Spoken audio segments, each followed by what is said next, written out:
Hey everybody! I love this music. I Gets know. me moving. Kind of fun. All right, all right. Hello, hello, hello, and welcome to another episode of Training That Transforms Your Business. And I have a really awesome connection that I've made right here on LinkedIn, I might add. Cheers to LinkedIn and the amazing connections that you can make on this platform. I have Pam Foley with me today. She is the owner of AOU Creative, and they focus on copywriting and a whole bunch of other things. We personally had an amazing conversation about SEO. I was looking at this for my own website. She's totally an expert and absolutely someone you should be connecting with if that is important to you. But what was so funny about our conversation, and the reason that we're coming live to you today, is that each of us kind of had this an epiphany around how many people are on LinkedIn as observers and watchers, but really are not getting the maximum benefit of having their profile. And we were pretty aligned about what we think were the major barriers to making that happen, and both really passionate that LinkedIn has truly enhanced ourselves, our business, our ability to be comfortable being online, to build relationships. Like, again, Pam's not anyone I would have ever met. We're never going to go to a networking event together, right? But now we have this connection, we have this synergy, and you never know where those things lead. And that's why LinkedIn is a phenomenal place for that. So I want to welcome Pam into the conversation. Pam, welcome. Thank you. Nice to be here. I'm super excited to have our conversation. I know it was so great. And, this is really Pam's wheelhouse. I've gotten good at it just because I needed to, but I feel like having, the expert power of Pam and her background in it.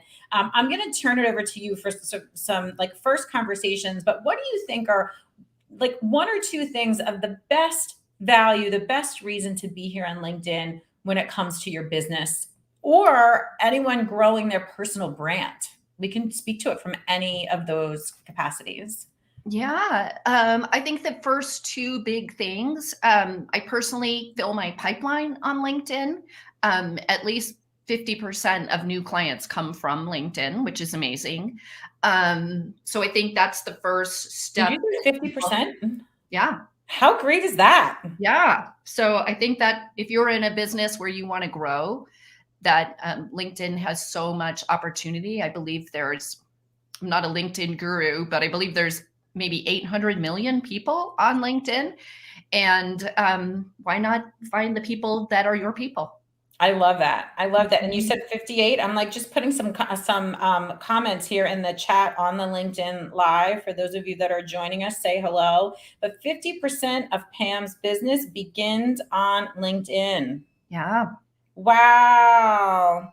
Why do you think it's been so successful for you? And some other people seem to be really, you know, unhappy with LinkedIn or what's happening on LinkedIn. What do you think is the difference between what you're doing versus what other people that aren't having a good experience might be doing?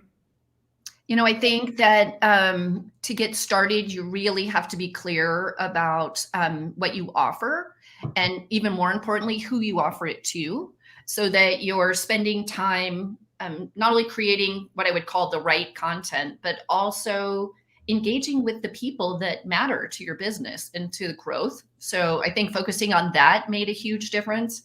And then applying just another form of the 80-20 rule. So 20% of the time posting with content to your ideal client, and 80% of the time engaging. So really carrying on conversations, just like you were in a networking where we used to pass out those business cards. Those were lunch, right? Drive all over. I'm like writing the stat in here. Right? You don't have 20 to 80% rule. And you know what? That is such a great thing. It is exactly the same. Right? Just without passing out the business card is so much better. I would go one step further and I would say your business card, I teach people this all the time for free, just because I think it's unbelievably valuable, but your LinkedIn profile is your business card. Oh, absolutely. It is your storefront. It is you. It is a total representation of your career, whatever you want people to know about you. I think there's this great phenomenon called download in a day, right? So when you meet someone new right now, or if you're anywhere see somebody on an Instagram, whatever. Like, I know I do this. Like, I love Fox News. So whenever there's somebody I don't know on Fox News, the first thing I do is I go to LinkedIn and I want to know who they are. I want to know who they are. I want to know what they stand for. I want to know what they talk about. I want to know, is there anything that we might have in common? Are there people that we know? I want to know something about them. I can't tell you how disappointed I am every time I go and try and check that out. And there's there's nothing there. Yeah, there's There's nothing crazy there. numbers that people, not only on LinkedIn, but for online searches, it's well over 85% of people go online and do searches before they buy anything. Exactly. And service Exactly. businesses, people look on LinkedIn, they just do. Yep. Yep. And they want to get a sense for who you are. Are you Mhm. for real? Is this, where are you? Like, do we have things in common? Do we have shared people in common? And, you're actually, I always look at it as you're doing yourself and others a disservice by not being visible, which is, I think, is what this conversation is all about, Yeah. right? So one of the reasons I think people aren't very visible on LinkedIn is that there is a lot of what we call like the ick factor. There's a lot of there's a handful of people posting and commenting and making all the noise on LinkedIn. That's true. But what you told us is exactly the opposite. Pam's rule of thumb is 80% of you being visible, but of you actually posting content, Oh, but engaging. 80%. 80% engaging, 20%. Yes. So 20% of you posting, but 80% of your time on LinkedIn is simply like enjoying the platform, reading conversations, engaging in conversations, liking, commenting. I find LinkedIn, like, I have a handful of groups that I go to on a regular basis because there's just interesting people talking about things I don't know about, Mhm. opening my eyes to things I've never experienced before. And I can tell you this happens every single time. So if you engage somewhere in those conversations, the people that you're talking to, I have the upgraded version of LinkedIn, right? So I Mhm. can see who's actually looking at my profile. They almost always then go look at my profile. Now, they might not connect in with me. Maybe we make a connection request, maybe not, but they always go take a look at me. So, like, every single second I believe I invest on LinkedIn is valuable time spent on LinkedIn. And Oh, I yeah. don't really say that for all the platforms. Do you feel the same way? I do. I think you can make the other platforms work. Of course, with all of our clients, we do technical SEO, persuasive copywriting, and social media. So when we're Mhm. teaching people to do social media, and it's really doing social media, we want people to engage and be a real person, and that works really well on LinkedIn for professional people. It works pretty well on Twitter.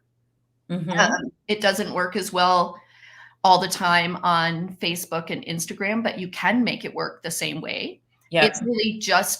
It's really creating a brand and then being that brand and Mhm. talking about it and staying in it. And it works. It does. It really does. I mean, I'm on all the platforms. LinkedIn is again, the one where I feel like I find really credible, reliable information, right? And I think there's stats around that on LinkedIn. And to get back to this, so why aren't people, like, why do we think people aren't really taking advantage of it, especially those that are in the professional services industry, those of you that aren't necessarily entrepreneurs, right? Like, we get the entrepreneurs need to be online, but I believe that business at every level should be on LinkedIn in their specialty. Why do you think more people are hesitant to do such a thing? Why don't they want to be visible online? Have you had any insight around that, Pam? Yeah, I mean, I think that people of a certain age, right, particularly people over, let's say, 40, um, think of social media as something that's scary or something that's spammy or salesy, just not someplace they want to be, right? It's for teenagers. Um, and LinkedIn was just boring for a long time. People Yeah. were doing it Yeah. was just a resume, not even well written resumes, right? But once people really started to engage and tell more of a story on their LinkedIn profile and really allow people to see who you are and what you do, It doesn't matter if you work in corporate or, you sell, I don't know, blinds or professional services. You need to be on social platforms because you need to be visible. And it's not just visible for the sake of being visible, right? You don't need to be an influencer and have millions of people following you. In fact, I have close to 5,000 followers, but I fill my pipeline, right? I don't need 50,000 followers. That's great.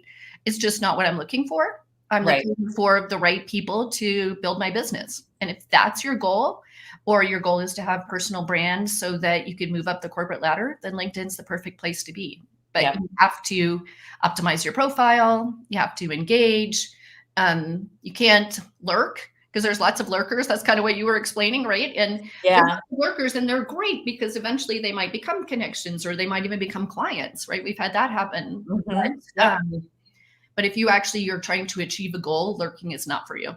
You need to take action and get visible. Take action.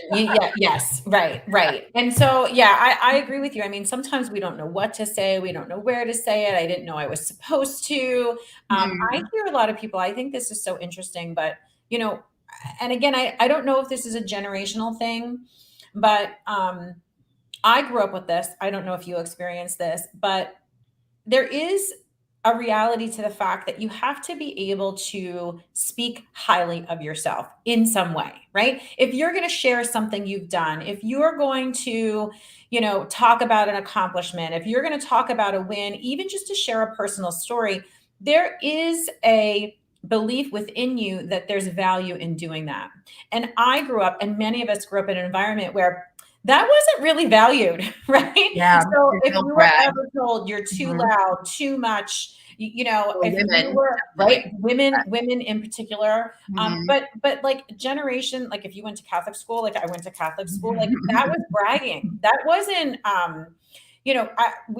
there's someone in my family that used to send like the Christmas letter, and my family would literally we would joke around about it, right? Like, so there was always the impression created in me, whether it was implicit or explicit, whether, it was meant to be done or not meant to be done. But speaking about myself in a really positive way was actually a very negative thing in my mind. And so I had a really hard time embracing my value, embracing my worth visibly online, because I always had this internal conflict that it was like bragging. Yes. And do you experience that? Or do you hear your clients talk about that? I hear that. I mean, I experienced it too, right? But because I do think that particularly again, people over 40, right? Women in particular, we don't want to be braggy. We don't want to be salesy. I can't tell you how many times I've heard people say, yes, I hear that all the time from my clients. Yep. So I have questions for people when they ask that. The first question is, why are you in business, right? If you're not in business to sell or make money, whether you're going to a corporate job or you have your own business, then why are you here?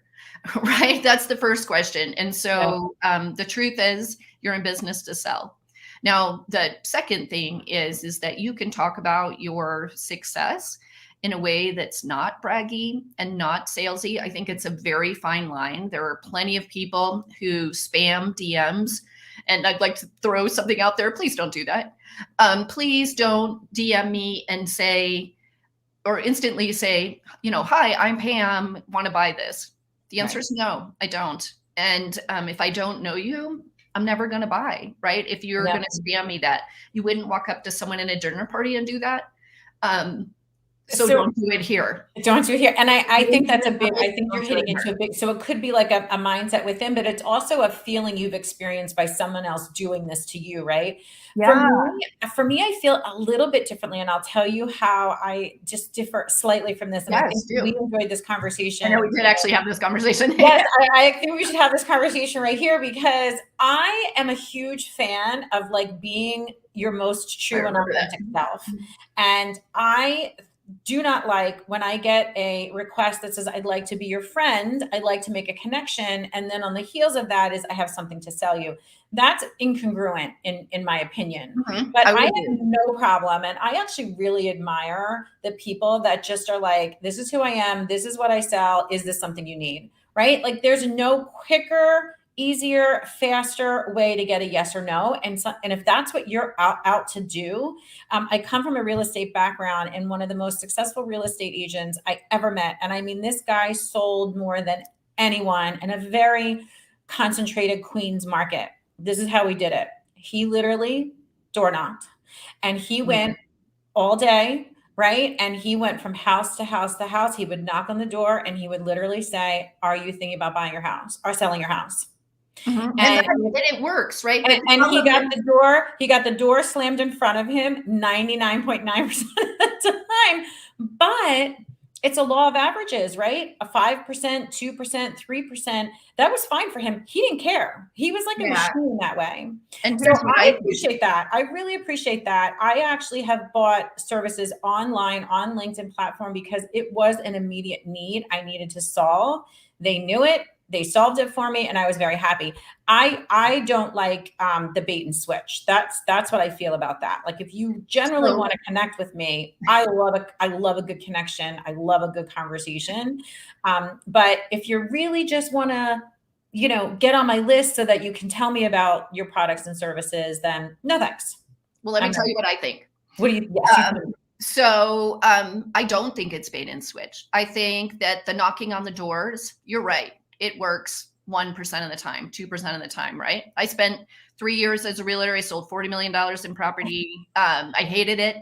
But were you knocking doors? Why did you hate it? Can I ask that side question? I would never knock doors. Why did you hate it? Why did you hate it? I'm so curious. Because it is salesy. It is salesy. Yeah, for sure. It just wasn't my thing, right? Yep, I just did it truly to make money, and that was a good thing. But the knocking on doors is hard work, and it's much more challenging than it has to be. So when you're selling online, the way I sold real estate offline is creating relationships. So it's much less transactional, because you're right. You might hit somebody that wants to buy, right? I don't prefer that method myself, but it's, we got to give it its due. But I'm with you. It works, I like the connection. I disagree. I think that online, if you want to be successful, if you want to fill 50% of your pipeline, you have to create relationships. And by creating relationships, you have to be a real person that engages and has valuable information to share, and isn't somebody who's going to say, I'm an expert in everything, somebody who's going to over promote and oversell. Because just like you wouldn't want to sit next to somebody, again, to use the dinner party, right?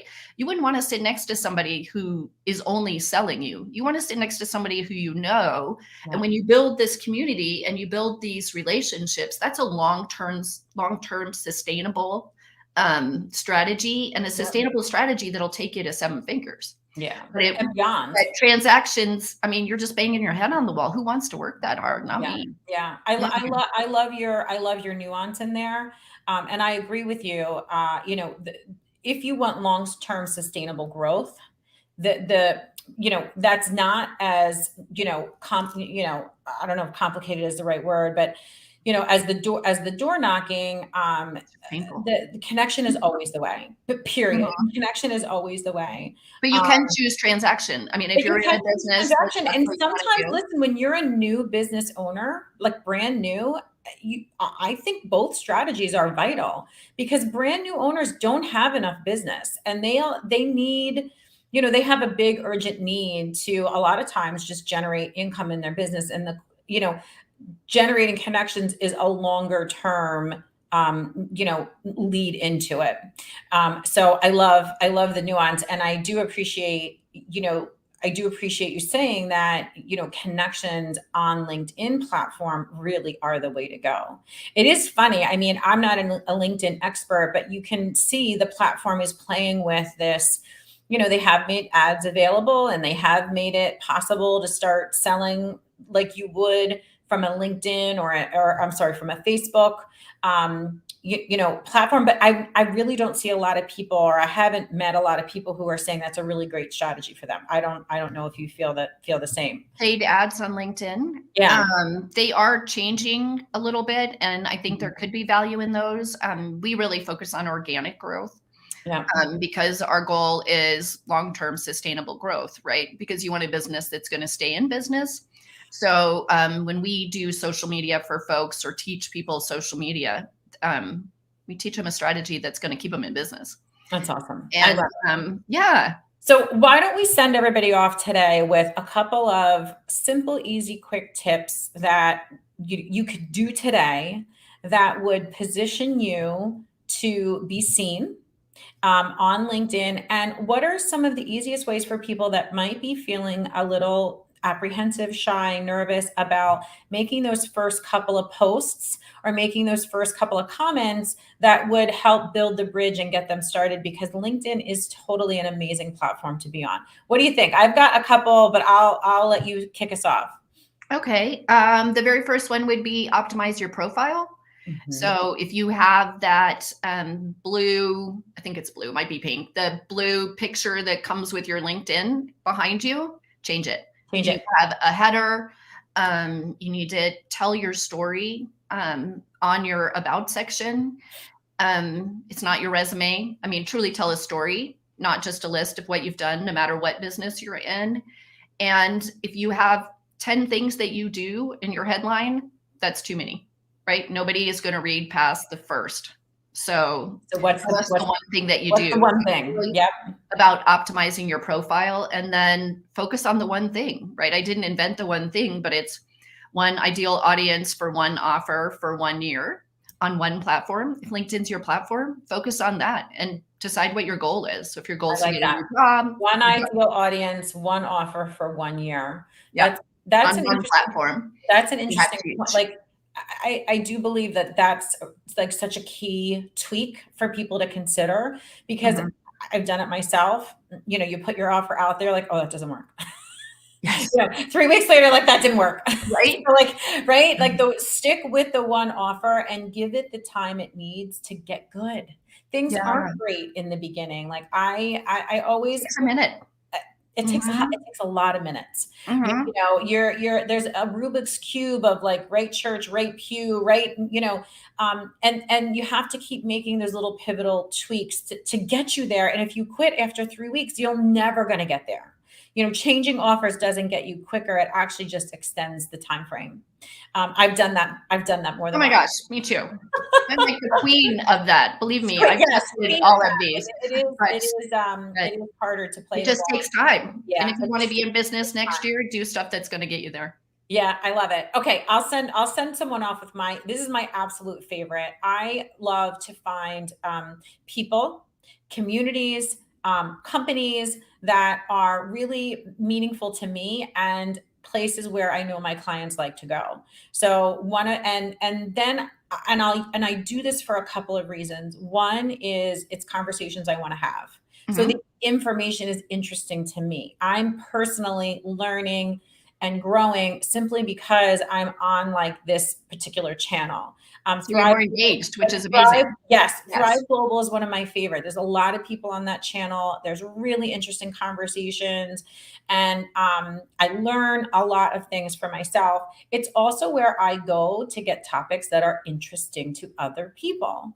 So just because you want to talk about it doesn't mean that your audience wants to hear about it. Sometimes, like, I had to get really good at making the connection between what I wanted to push with what people wanted to hear. And that when I figured out how to combine those really well, my engagement rose significantly. And so the value I felt from doing all this work of posting completely changed for me.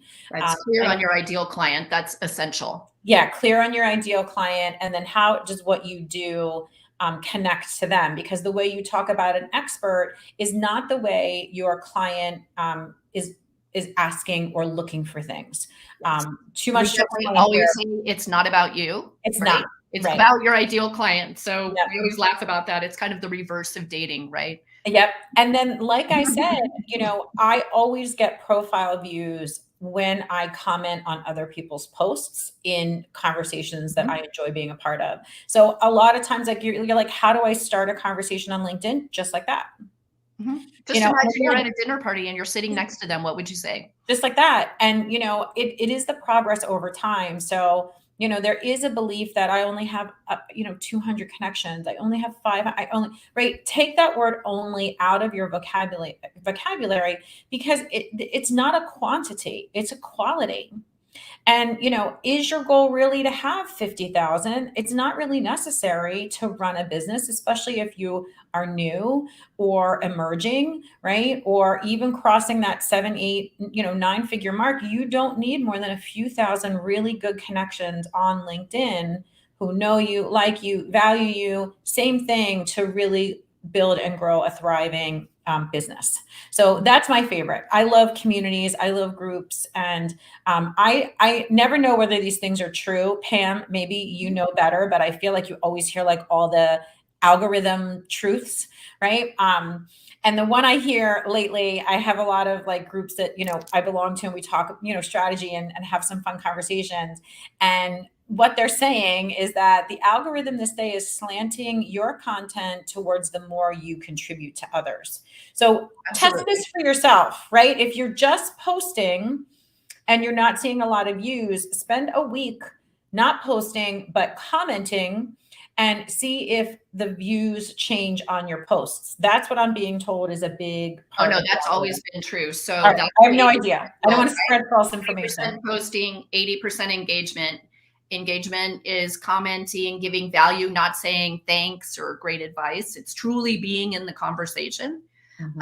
Then yes, the algorithm appears to favor you when that happens. So I love it. I love it. every Thank platform. you for confirming that. I believed it to be true, but it's nice to know that someone else says, yes, that's a true one. Oh yeah. So anyway, I want to wrap up this conversation today, but I have enjoyed it so much, because I do think that for anyone, whether you are brand new out of college, whether you are retiring at the end of your career, somewhere in the middle, growing a business, connections are always the lifeblood of everything, right? I always say you're one skill, one resource, and one connection away from everything you desire in life, literally everything you desire.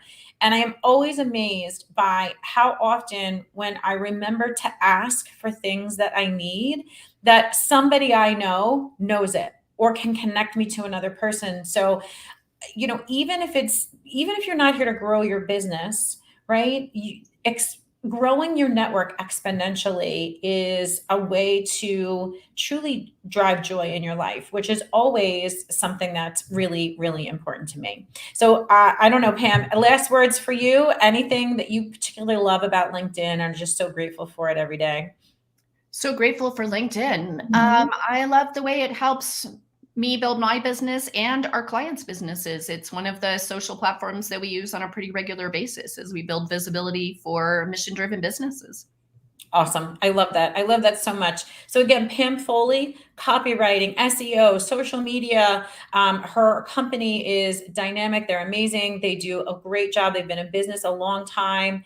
And, for me, it's anything to do with driving performance in your organization, training strategies. Hybrid is the way to go. And training really does drive your business. So Pam, thank you so much for being on this call today. And I look forward to connecting with you again soon. Yes, thanks.